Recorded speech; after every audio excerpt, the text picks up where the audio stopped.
আমি আজ খুবই ব্যথিত এবং খুবই লজ্জিত। এই কথা কেন বলছি? যে বর্তমানে বাংলাদেশে যে কোটা সংস্কার আন্দোলন নিয়ে যে বিষয়গুলো হচ্ছে, সেজন্য এই কথাটা বলছি। আমার কাছে অনেক খারাপ লাগছে যে কোটা আন্দোলন হচ্ছে। এটা হচ্ছে প্রত্যেক ছাত্রদের একটা অধিকার।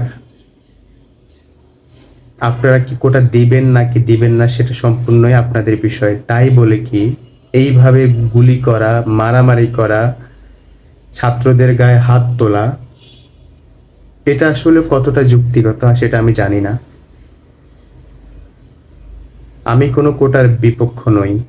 আমি কোটার পক্ষে। বাট আমার কথা হচ্ছে এই কোটাটা কারা পাবে? যারা এই কোটাটার প্রাপ্য, আমি চাই ওনারাই যাতে এই কোটাটা পাক। বাট যারা প্রাপ্য না, তারা যদি এই কোটা নিয়ে যদি কথা বলে বা এই কোটা নিয়ে যদি ওনারা অধিকার বলে যদি চিল্লায়, তাহলে সেটা আসলে মানা যায় না। যে যেটা প্রাপ্য সে সেটা অবশ্যই নেবে। বাট আমরা চাই শান্তি। আমরা চাই দেশের এই অবস্থা না থাকুক। বাংলাদেশ সরকার যাতে এই বিষয়গুলোর একটা সমাধান করুক।